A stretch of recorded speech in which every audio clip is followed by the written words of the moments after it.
Hello दोस्तों। आज का जो ये वीडियो है ये थोड़ा डिफरेंट होने वाला है।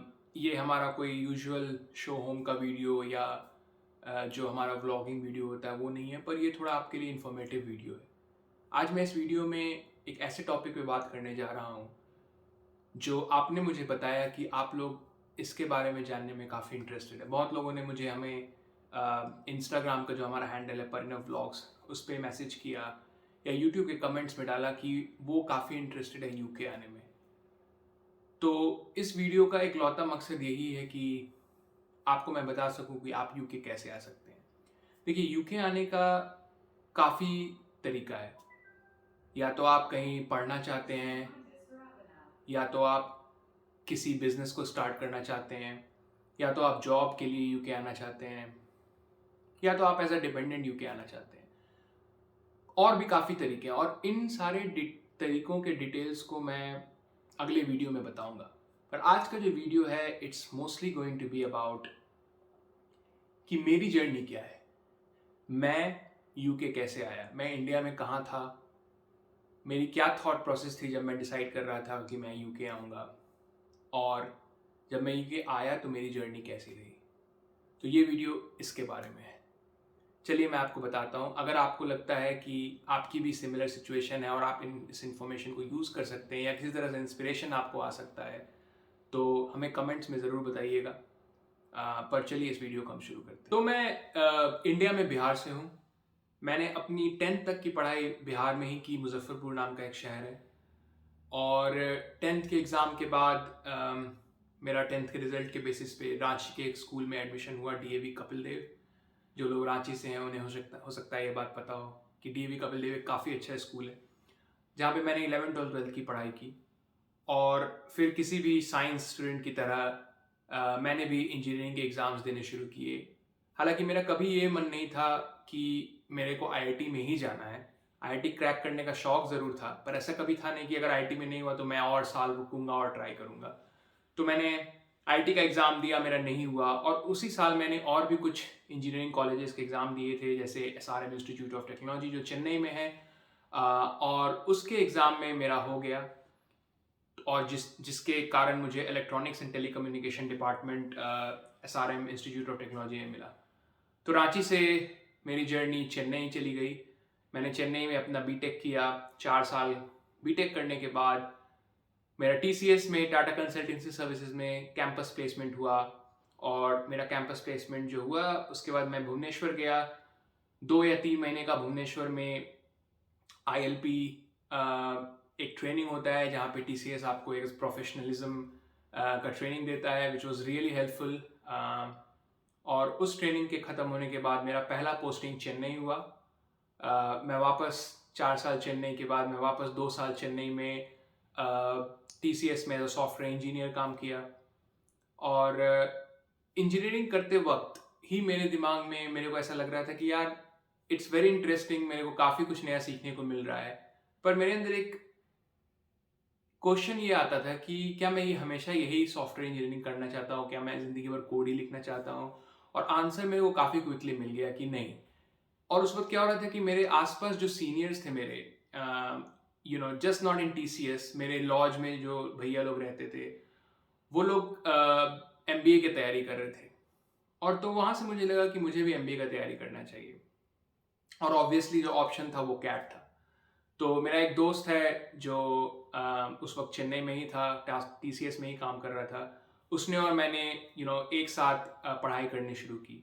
पहले साल मुझे ये लगा कि जॉब का पहला ही साल था और मुझे ये लगा कि चलो कैट का तैयारी करते हैं, जस्ट देखते हैं कि कैसा है कैट का एग्ज़ाम। तो उतने शौक से और अच्छे से तैयारी नहीं किया। तो मैंने कैट का एग्ज़ाम दिया पहला साल और 92 परसेंटाइल आया। और आप लोग में से जो जानते हैं जो कैट का तैयारी कर रहे हैं कि 92 परसेंटाइल आने पे किसी अच्छे एमबीए कॉलेजेस में इंडिया में होना बहुत मुश्किल है। और मेरा टारगेट ये था कि यार एमबीए अगर करना है ना तो आईआईएम जैसे ही लीग के कॉलेज से करना। तो ऑब्वियसली पहला साल 92 परसेंटाइल, कोई स्कोप नहीं था। फिर अगला साल मुझे लगा कि यार बिना तैयारी किए हुए 92 परसेंट आ सकता है, चलो इसमें तैयारी करते हैं। तो चेन्नई में एक कोचिंग इंस्टीट्यूट होता है टाइम एजुकेशन करके, वहाँ पे मैंने ज्वाइन किया। और उस साल जो सेकेंड अटेम्प्ट था मेरा कैट का, मैंने काफ़ी सीरियसली पढ़ाई की।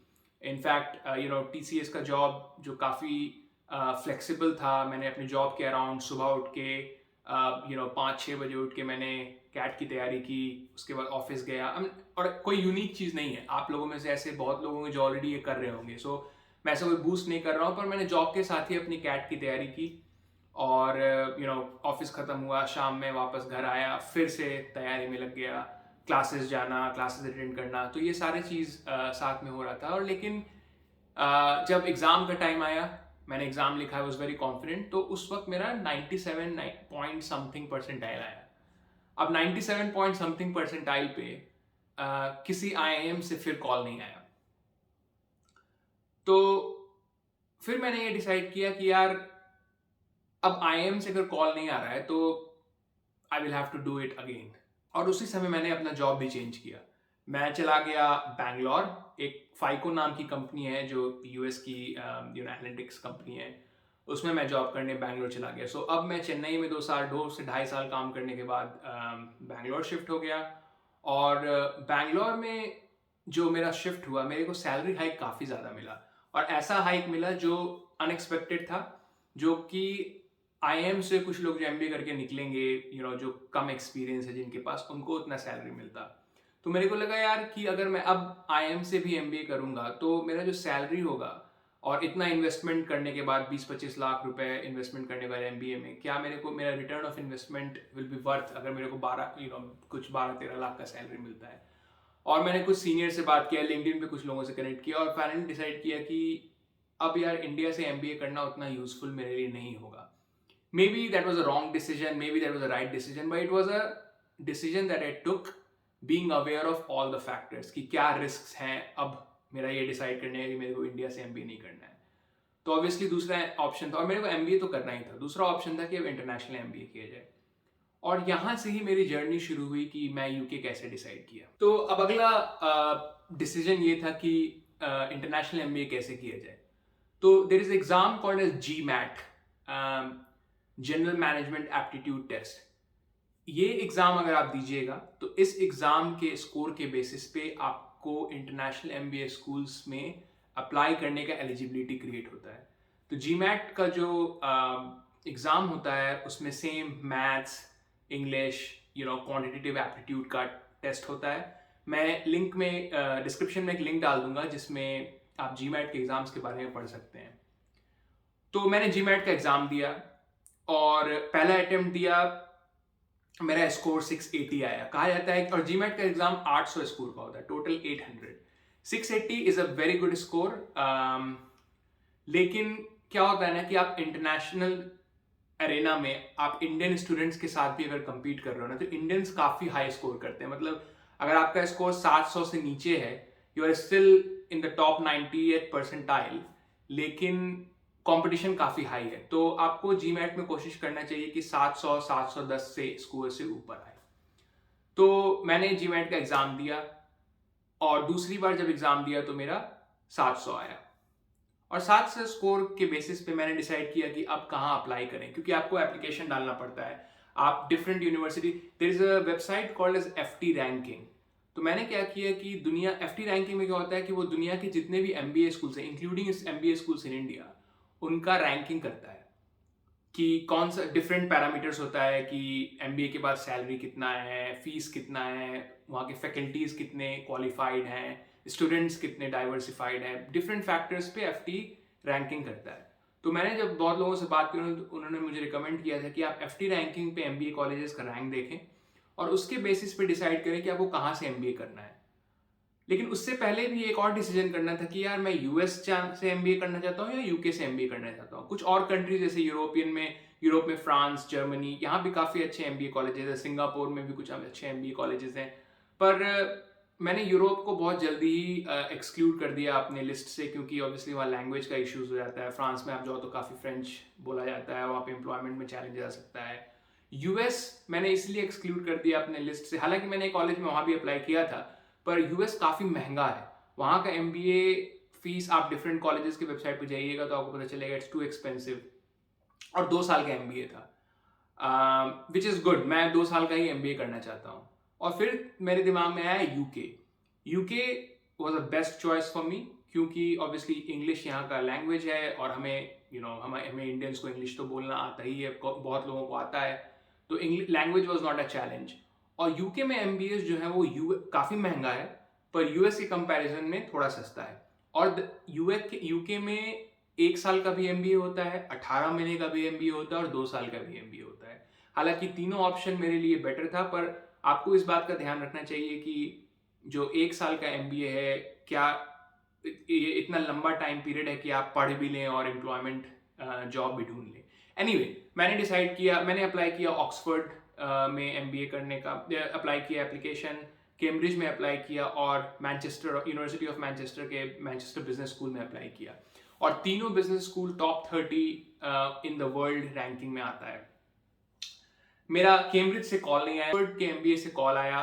पहला 2 राउंड इंटरव्यू के बाद उसमें सिलेक्शन नहीं हुआ। यूनिवर्सिटी ऑफ मैनचेस्टर से कॉल आया, मैंने सारा इंटरव्यू दिया और इवेंचुअली मेरा मैनचेस्टर के बिजनेस स्कूल में हो गया admission. This is how I came to UK basically. मेरा जब एमबीए हो गया, एमबीए में एडमिशन हो गया, तो यूके में एक वीज़ा होता है टीयर 4 वीज़ा। मैं डिस्क्रिप्शन में एक लिंक डाल दूंगा जिसमें टीयर 4 वीज़ा के बारे में पढ़ सकते हैं। टीयर 4 वीज़ा क्या है कि स्टूडेंट वीज़ा है, जिसमें अगर आप यूके में आ रहे हैं तो आपको एक बिजनेस स्कूल या एक अंडर ग्रेजुएट यूनिवर्सिटी आपको स्पॉन्सर करेगा और ये प्रूफ देगा कि ये इंसान और ये स्टूडेंट का एडमिशन मेरे बिजनेस स्कूल में हुआ है, and then you are eligible to come to you. तो टीयर 4 वीज़ा जब मैं अप्लाई किया था तो that visa was called as a tier 4 visa, पर अब आई थिंक 2021 जनवरी से that visa has been renamed as student visa. और मेरे हाथ में लैपटॉप है जहाँ से मैं आपको कुछ डिटेल्स दे देता हूँ कि how you can apply for this student visa. So there are 4 conditions, 4 conditions हैं जो आपको मीट करने पड़ेंगे। पहला ये कि आपको किसी यूनिवर्सिटी से, जो यूनिवर्सिटी आपका वीज़ा स्पॉन्सर कर सकता है, उस यूनिवर्सिटी से आपको कोर्स का ऑफर मिला हुआ है, तो आपको उसका प्रूफ देना पड़ेगा। दूसरा ये कि आपके पास आप जितने दिन भी यूके में रहिएगा पढ़ने के लिए, उतना दिन यूनिवर्सिटी के फीस देना और आपका अपना मेंटेनेंस, आपको रेंट देना पड़ेगा, आपको अपना खाना खाना पड़ेगा, आपको ट्रैवल करना पड़ेगा। उन सबको मेंटेन करने के लिए आपके पास जो पैसा होना चाहिए उसका प्रूफ आपको देना पड़ेगा। और तीसरा, आप इंग्लिश बोल सकते हैं, लिख सकते हैं और पढ़ सकते हैं। और चौथा कि अगर आप 16 या 17 साल से नीचे हैं तो आपके पेरेंट्स का कंसेंट कि आप यूके आना चाहते हैं, आपके पेरेंट्स की कंसेंट की आवश्यकता पड़ेगी। तो मैं डिस्क्रिप्शन में एक लिंक डाल दूंगा जहां पे आप स्टूडेंट वीज़ा के बारे में डिटेल में पढ़ सकते हैं। तो ये जो स्टूडेंट वीज़ा है, इस वीज़ा पे मैं यूके आया। और जब मैं यूके आया तो उस वक्त ये था कि आपका जब कोर्स खत्म हो जाएगा तो आपके पास 3 महीने का टाइम पीरियड होता है। आप उस 3 महीने, जैसे मैं जुलाई 2014 में यूके आया और उसके बाद मेरा जुलाई 2016 में कोर्स खत्म हुआ। उसके बाद मेरे पास 3 महीने था कि मैं उस 3 महीने में जॉब सिक्योर कर लूँ, क्योंकि अगर मैं जॉब सिक्योर नहीं करूँगा तो फिर मुझे यूके से जाना पड़ता। तो मैंने काफ़ी मेहनत की। मैं उसके बारे में काफ़ी एक अलग वीडियो ही बनाऊंगा कि मैंने जॉब कैसे सिक्योर की, व्हाट आर द स्ट्रैटेजीज या तरीका मैंने अपनाया जॉब सिक्योर करने के लिए। ये इस वीडियो का टॉपिक नहीं है। मैंने जब जॉब सिक्योर किया तो फिर मेरा स्टूडेंट वीज़ा से एक दूसरा वीज़ा होता है which is called as tier 2 visa. अब टीयर 2 वीज़ा भी आज के दिन में उसका नाम बदल के स्किल्ड वर्कर वीज़ा हो गया है, जिसका भी लिंक मैं डिस्क्रिप्शन में डाल दूंगा, आप उसके बारे में पढ़ सकते हैं। पर वो उसमें क्या होता है कि इट्स ऑलमोस्ट सेम। एक एम्प्लॉयर को, जो एक रजिस्टर्ड कंपनी है यूके में और जिसके पास पावर है आपके वीज़ा को स्पॉन्सर करने के लिए, उस कंपनी को आपको एक जॉब ऑफर देना पड़ेगा सबसे पहली बार, उसका प्रूफ। और दूसरा प्रूफ ये देना पड़ेगा कंपनी को कि कुछ मिनिमम सैलरी रिक्वायरमेंट है, जो आप स्क्रीन पे देख सकते हैं कि इतना सैलरी आपको ये कंपनी प्रोवाइड कर रही है। अगर आप ये कंडीशंस मीट करते हैं तो आप टीयर 2 वीज़ा स्पॉन्सरशिप पे यूके में फिर काम करना शुरू कर सकते हैं। तो अभी मैं टीयर 2 वीज़ा पे हूँ, जो आज के डेट में स्किल्ड वर्कर वीज़ा भी है। और फिर क्या होता है कि अगर आप 5 साल टीयर 2 वीज़ा में के बेसिस पे या और कुछ डिफरेंट वीज़ाज़ हैं जिनके बारे में एज़ आई सेड कि मैं एक अलग वीडियो बनाऊँगा। अगर उस बेसिस पे आप 5 साल यूके में हैं, तो उस 5 साल के बाद आप परमानेंट रेसिडेंसी के लिए अप्लाई कर सकते हैं। तो मेरी जर्नी बेसिकली अभी तक यहीं पर है कि मैं अभी भी स्किल्ड वर्कर वीज़ा आपको मुझे मुझे लगता है कि ये वीडियो आपको इन्फॉर्मेटिव लगा होगा। अगर आपके पास कोई क्वेश्चंस हैं अगले वीडियो में कवर करूँ जिससे आपके कुछ और डाउट्स क्लियर हो सके, तो मुझे कमेंट्स में लिख के बताइए। चाहे आप यूट्यूब में कमेंट में लिख के बता सकते हैं या हमारा इंस्टाग्राम का जो हैंडल है @parinavvlogs, वहाँ पे आप हमें क्वेश्चंस लिख के भेजिए और हम कोशिश करेंगे कि हम उन क्वेश्चंस को कवर करें। तो this is my journey from India to UK. In a summary I will just say that मैंने अपना 10th-12th इंडिया में किया, इंजीनियरिंग की, फिर उसके बाद टीसीएस में 2 साल जॉब किया, फिर एक और एनालिटिक्स कंपनी में 2 साल जॉब किया, उसके बाद जीमैट का एग्ज़ाम दिया, यूके में एमबीए किया 2 साल का, फिर यूके में अब मैं 2 साल का एमबीए किया जो ईयर 4 वीज़ा पे मैं यूके आया, और उसके बाद एमबीए करने के बाद मैंने एक जॉब सिक्योर किया जिसमें अब मैं 5 साल काम कर चुका हूँ, जिसको अब हम कहते हैं टीयर 2 या skilled worker visa. So this has been my journey and I hope you enjoyed it. Thank you and have a lovely day.